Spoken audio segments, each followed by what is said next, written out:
নমস্কার বন্ধুরা, শ্রাবণীর পাকঘরে সবাইকে স্বাগত জানাই।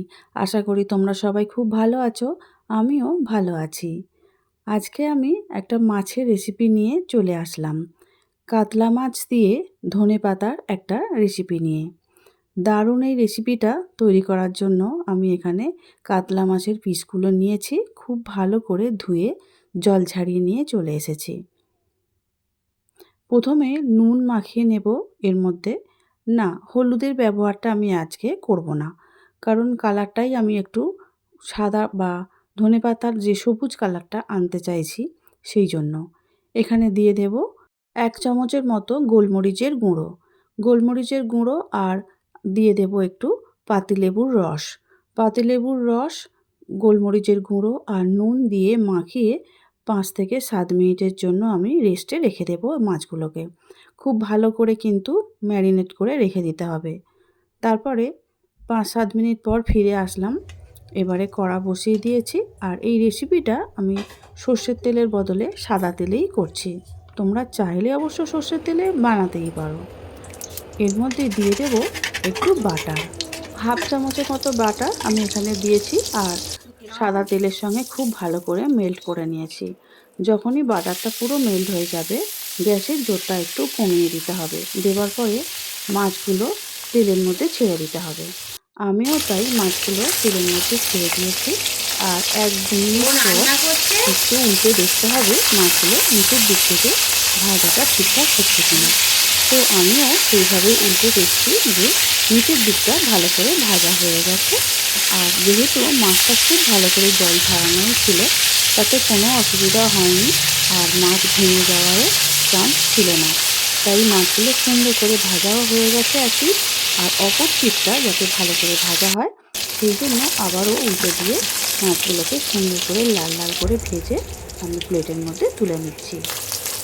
খুব যে শক্ত করে যে মাছ ভাজা হয় সেই রকম না ভাজলেও চলবে, কারণ কালারটা একটু চেঞ্জ হয়ে গেলে তারপরে মাছগুলো যদি তুলে নেওয়া হয়, তাতে করে মাছগুলো খেতে আমার মনে হয় অনেকটা বেশি ভালো লাগে। দেখতেই পাচ্ছ সমস্ত মাছগুলো কিন্তু ভাজা হয়ে গেছে, আর প্লেটের মধ্যে তোলাও হয়ে গেছে। এবারে যে তেল অবশিষ্ট ছিল তার মধ্যে একটু গোটা গরম মশলা দিয়ে দেব।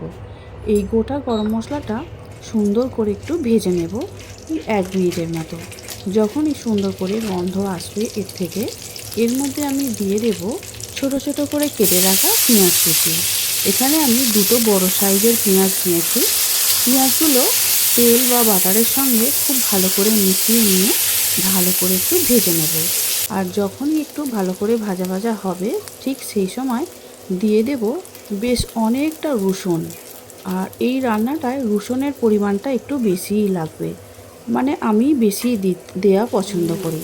তারপরে দিয়ে দেব 2 গাঁটের মতো আদা। আদা, রসুন, পেঁয়াজ সব কিছু একসঙ্গে কিন্তু ভেজে নেব।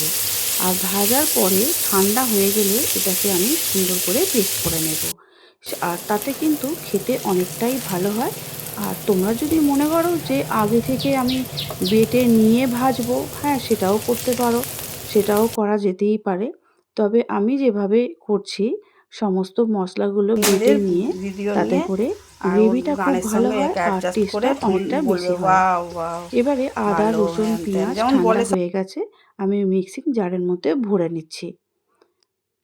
আমি যেভাবে আজকে রান্নাটা করছি, এই রান্নাটা তোমরা এইভাবে বানিয়ে দেখো। এবারে ঝাল অনুযায়ী কাঁচা লঙ্কা দিয়ে দিয়েছি, বেশ অনেকটাই, সেটা তোমরা তোমাদের পরিমাপ অনুযায়ী দিও। দিয়ে দিলাম বেশ 2 মুঠোর মতো ধনেপাতা। যেহেতু ধনেপাতার রান্নাটা হবে, সেই জন্য ধনেপাতার পরিমাণটা একটু বেশিই দিতে হবে। এবারে বাটির মধ্যে কিছুটা টক দই নিয়েছি আর 4 মগজ নিয়েছি। টক দই আর 4 মগজ খুব ভালো করে বেটে নিয়ে চলে এসেছি। সমস্ত মশলাটা খুব ভালো করে হয়ে গেছে। কড়ার মধ্যে সাদা তেল আবারও একটু দিয়ে দিলাম, আর এবারে দিয়ে দিচ্ছি যে মশলাটা করেছিলাম, পুরো মশলাটা এবারে তেলের মধ্যে দিয়ে দিতে হবে।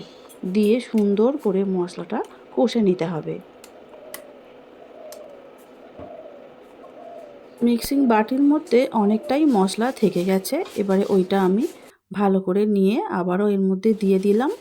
দিয়ে ভালো করে নাড়াচাড়া করে মিশিয়ে নিয়ে তেলের সঙ্গে কষে নিতে হবে।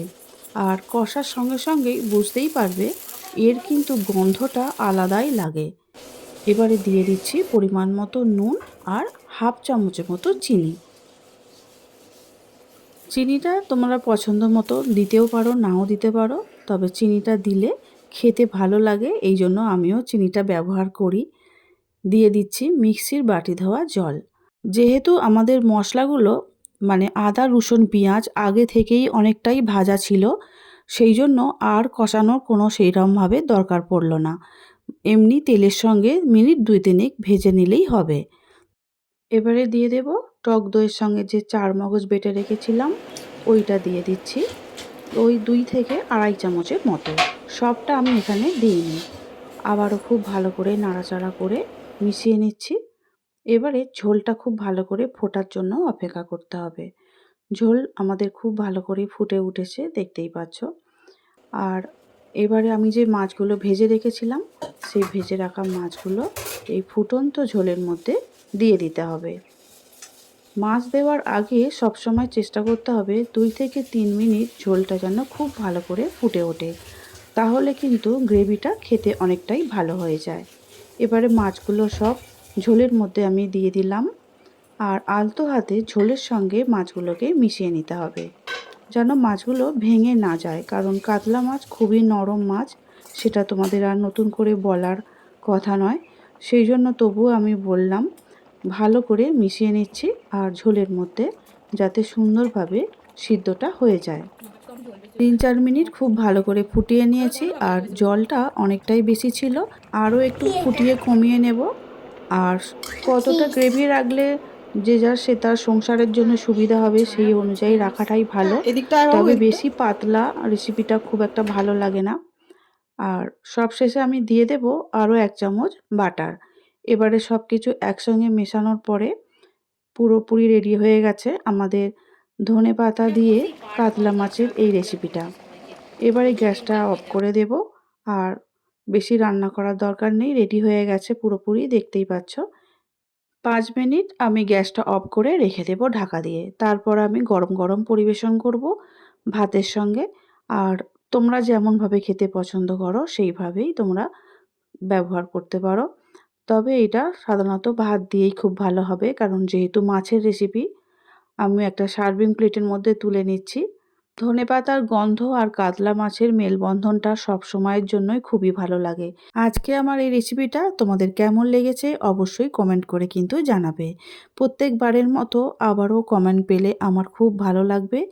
তবে আজকের মতো আসছি, দেখা হবে অন্য দিন নতুন রেসিপি নিয়ে। সবাই খুব ভালো থেকো আর সুস্থ থেকো। আজকের মতো টাটা।